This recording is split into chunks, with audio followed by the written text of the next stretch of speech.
एनआरजीडी post के माध्यम से परिवारवाद का इल्जाम लगा रही है, क्या कहना चाहेंगे? देखिए, अब केवल पोस्ट पर उनकी राजनीति चलने वाली। बिहार कल आप देख रहे थे, प्रधानमंत्री जी मंच पर गमछा लहरा रहे थे। वो गमछा लहराने का एक ही अभिप्राय होता है, जो गर्दा कर दिया बिहार के जनता ने। भारतीय जनता पार्टी ही है जिनके पिताजी वार्ड में भी नहीं लड़े होंगे, लेकिन हमें विधायक से लेकर मंत्री बनने तक का मौका मिल गया। ये हमारे बूथ अध्यक्ष के कार्यकर्ता भी राष्ट्रीय अध्यक्ष तक बन सकता है।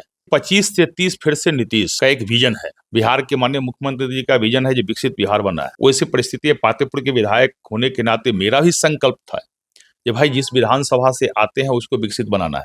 1 करोड़ युवाओं को नौकरी और रोजगार देने का एनडीए सरकार ने जो लक्ष्य रखा है, माननीय प्रधानमंत्री जी, माननीय मुख्यमंत्री जी ने, एनडीए की सरकार ने, हमारे एनडीए के सभी नेताओं ने जो लक्ष्य रखा है। नमस्कार, लाइव बिहार देख रहे हैं आप, आपके साथ मैं स्नेहा गुप्ता। देखिए, बिहार में एनडीए की सरकार बन चुकी है और कल मुख्यमंत्री नीतीश कुमार के साथ 26 मंत्रियों ने शपथ ली और ऐसे में हमारे साथ आज खास बातचीत करने के लिए आपको बताएं कि लखिंदर पासवान जी हैं। पहले तो मंत्री बनने के लिए बहुत बधाई सर। बहुत बहुत धन्यवाद, और आपके चैनल से जुड़े हुए सभी बिहार के लोगों को मैं धन्यवाद देता हूँ। इस बार आप दूसरी बार जीत के आए हैं, एनडीए की प्रचंड लहर के बारे में क्या कहना चाहेंगे? सबसे देखिए, सबसे पहले तो भाई एनडीए के प्रचंड लहर तो है ही, लेकिन दोबारा जीत के आए हैं, इसके लिए हम पातेपुर के महान जनता को, एनडीए कार्यकर्ता को मैं धन्यवाद देता हूं, आभार प्रकट करता हूं। क्योंकि मेरे यहाँ एक परंपरा बनी हुई थी, जो आजादी के बाद दोबारा कोई विधायक नहीं बना, रिपीट नहीं करता था जी। दूसरा एक परंपरा यह थी, जो पातेपुर में आज तक कोई मंत्री नहीं बना। तो दोनों जो रिजल्ट है और दोनों इतिहास जो है वो पातेपुर के हमारे कार्यकर्ता, एनडीए के कार्यकर्ता साथी ने और वहां के महान जनता ने दोनों इतिहास को बदला। इसके लिए सबसे पहले अपने क्षेत्र के लोगों को हम आभार प्रकट करते हैं, धन्यवाद देते हैं।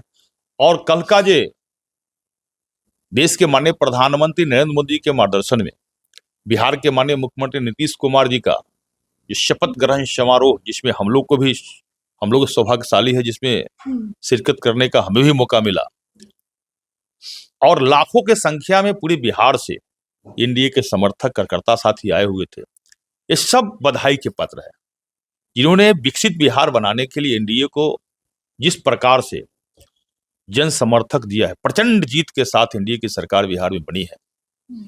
इसके लिए बिहार के सभी मतदाता मालिक को भी, एनडीए कार्यकर्ता को हम बधाई देते हैं। इसके साथ परिवारवाद का जो इल्जाम लगता आया है एनडीए पर, अब जिस तरीके का माहौल आप देख रहे हो, उपेंद्र कुशवाहा के बेटे को लेकर भी चर्चा हो रही है, लेकिन अगर हम आपकी बात करें तो आपके तो परिवार में से कोई भी राजनीति में नहीं था। ऐसे में 2 बार विधायक, मंत्री, कैसा रहा है आपका ये सफर? सही आपने बोला। देखिए, हम जिस पार्टी में है ना, भारतीय जनता पार्टी में, भारतीय जनता पार्टी ही है, इसमें हमारे जैसा लाखों करोड़ों कार्यकर्ता पूरे देश के अंदर, उसको इस पार्टी पर विश्वास है, जिनके पिताजी वार्ड में भी नहीं लड़े होंगे। और हमारे ले लीजिए, तो हमारे पिताजी, हम तो किसान मजदूर परिवार से आते हैं, हमारे पिताजी तो वार्ड में भी चुनाव नहीं लड़े थे, लेकिन हमें विधायक से लेकर मंत्री बनने तक का मौका मिल गया। इसलिए मौका मिला क्योंकि हम भारतीय जनता पार्टी के कार्यकर्ता है, और भारतीय जनता पार्टी के कार्यकर्ता को अपने पार्टी में विश्वास होता है, ये हमारे बूथ अध्यक्ष के कार्यकर्ता भी राष्ट्रीय अध्यक्ष तक बन सकता है। क्योंकि हमारे पार्टी में देश के माननीय प्रधानमंत्री जी का जो मूल मंत्र है, सबका साथ सबका विकास, तो समाज के अंतिम पंक्ति में बैठा हुआ लोग को विकास कैसे हो, इनकी कल्पना भी उनकी रहती है। और जो कार्यकर्ता हमारा साथी है, उसको ये मौका मिलता है। आप देख सकते हैं, हमारी पार्टी में पता नहीं चल पाता है जो कौन संगठन के लोग कब क्या बन जाएगा। ये भाजपा का है, इसीलिए तो दुनिया की सबसे बड़ी पार्टी हमारी पार्टी बनी है। अन्य पार्टी में क्या हो रही है इस पर मैं बहुत नहीं जाऊंगा, लेकिन भारतीय जनता पार्टी का जो है, यहाँ परिवारवाद नहीं, यहाँ केवल विकास और कार्यकर्ताओं का सम्मान। आपके समाज के लोग भी काफी खुश नजर आ रहे हैं। ऐसे में जो वादे आपने किए हैं फतेहपुर की जनता से, और ऐसे जो भी वादे आपने किए हैं, किस तरीके से पूरा करेंगे?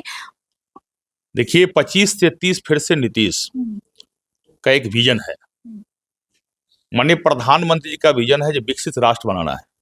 बिहार के माननीय मुख्यमंत्री जी का विजन है जो विकसित बिहार बनना है।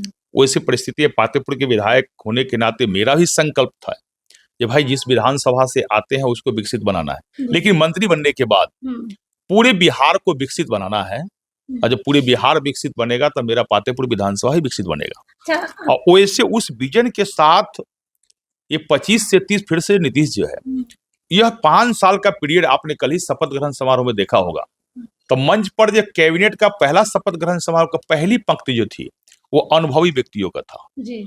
फिर सेकेंड रॉ जो था वो भी उसी प्रकार का था, लेकिन थर्ड और फोर्थ रॉ जो था वो युवाओं को उत्साह का था।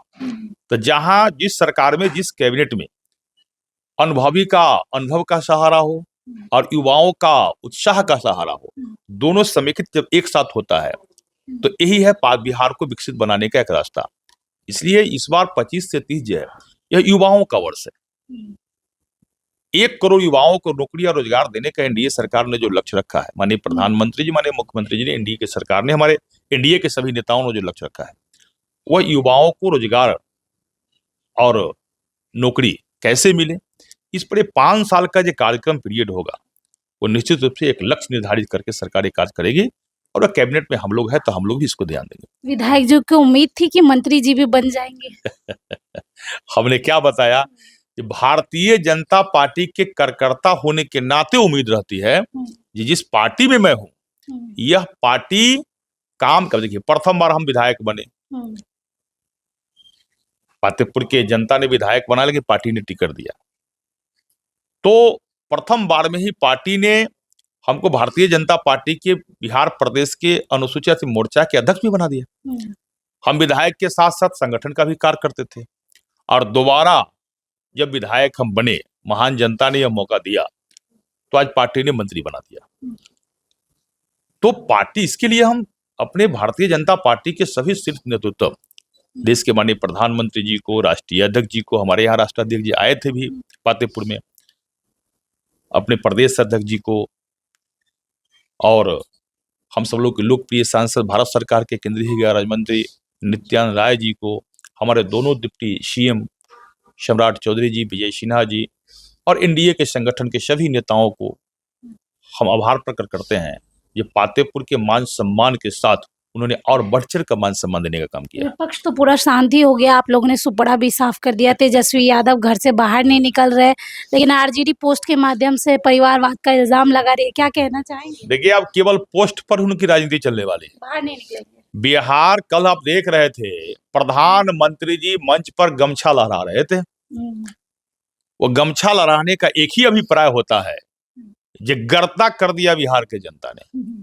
गर्दा के मतलब है जो विपक्ष का सुफरा साफ, और जब सुफरा का साफ इतना कर दिया ये विपक्ष में बैठने तक के लायक, विपक्ष के नेता बनने तक के लायक तेजस्वी यादव जी को नहीं छोड़ा बिहार के जनता ने। 1 सीट से बच गए, और 1 सीट जहां वैशाली जिला से हम जीत कहते हैं, 7 सीट तो हम लोगों ने जीत ही लिया, और 1 सीट वह भी हारते हारते हारते हारते जीत गए। हो सकता था विपक्ष में बैठने का उनको मौका तो मिल ही गया, लेकिन जनता ने तो वो भी सुफरा उनको साफ कर दिया। और जो बचा खुचा है सुफरा इसलिए साफ हो जाएगी, जो उनकी जो माता पिताजी का जो सरकार थी वो जंगल राज के नाम सुनकर ही बिहार के जनता भयभीत हो जाता है। अब उस राज्य को, उस दिन को लोग याद करना नहीं चाहता है।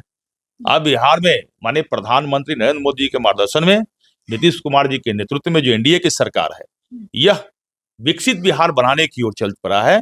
और विकसित बिहार बनाने में जो भी बाधा खड़े होंगे, वो चाहे तेजस्वी यादव हो, राहुल गांधी हो, या नेता प्रतिपक्ष में कोई हो, उनको बिहार के जनता इसी प्रकार के सुपरा साफ कर देगी। चलिए, देखिए, मंत्री बनने के बाद गरज भी रहे और बरस भी रहे, और सीधे तौर पे तेजस्वी यादव को भी चेता रहे हैं और कह रहे हैं अब अंदर ही बैठे रहेंगे, बाहर नहीं निकलेंगे, और पोस्ट के माध्यम से ही कटाक्ष करेंगे। आप बने रहिए हमारे साथ, तब तक के लिए बहुत बहुत शुक्रिया।